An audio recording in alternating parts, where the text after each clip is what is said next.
अस्सलाम वालेकुम। बचपन में कहानी सुनी थी, सोचा आप लोगों के साथ शेयर कर लूं। एक बच्चा होता है बड़ा जिद्दी, बहुत जिद्दी, दिए के साथ खेलता है। क्लास फेलोज मना करते हैं, ऐसे ही मत खेलो, कहीं नुकसान करा लोगे, कहीं आग वाग लग जाएगी। उस्ताद मोहतरम भी मना करते हैं, लेकिन बच्चा होता है बहुत ही ढीठ। बच्चा कहता है नहीं मैं तो ये करता रहूंगा, करता है। फिर एक दिन हाथ जला लेता है।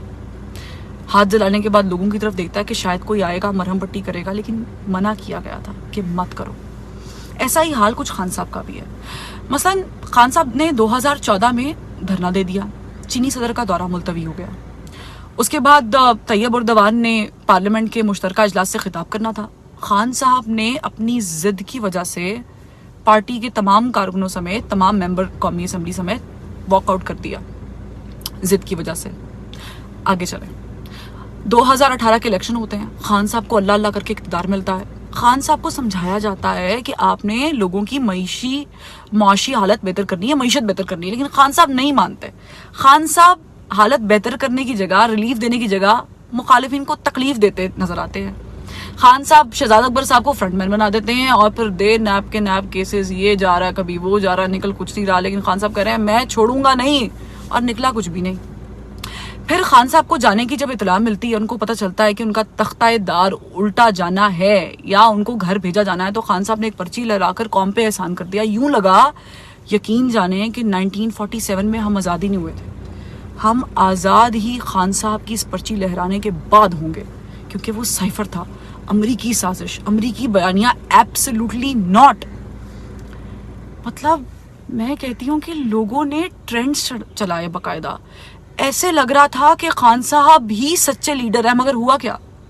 अच्छा चले, मैं उस तरफ नहीं जाती हूँ जो आपने अमेरिका के साथ पिंगे डाली है, फॉर्म जाहिर की हैं, अपनी पब्लिसिटी करा रहे हैं, मैं उस तरफ नहीं जा रही हूँ। मगर कहाँ गया वो मुखालिफ, अमेरिका मुखालिफ बयानिया? अमेरिका मुखालिफ से फिर आपको बाजवा साहब याद आ गए, बाजवा साहब से कभी फलाना याद आ गया, फलाने से आपको मोहसिन नकवी याद आ गया।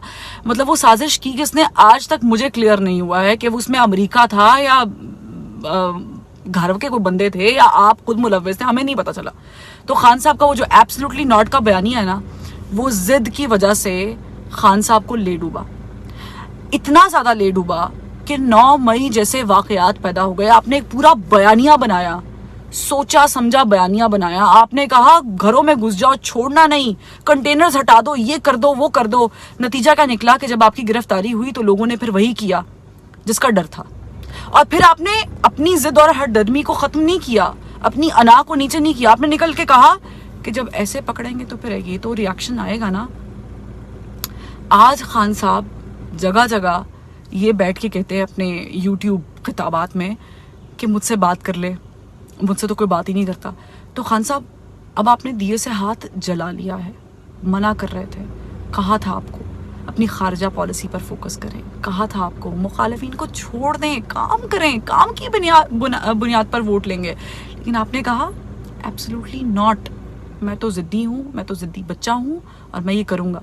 आपकी जिद की वजह से आज आप अपने हाथ पर सब जलाए बैठे हैं और सबक आपने फिर भी नहीं सीखा। आई होप आप जल्दी सबक सीख लें।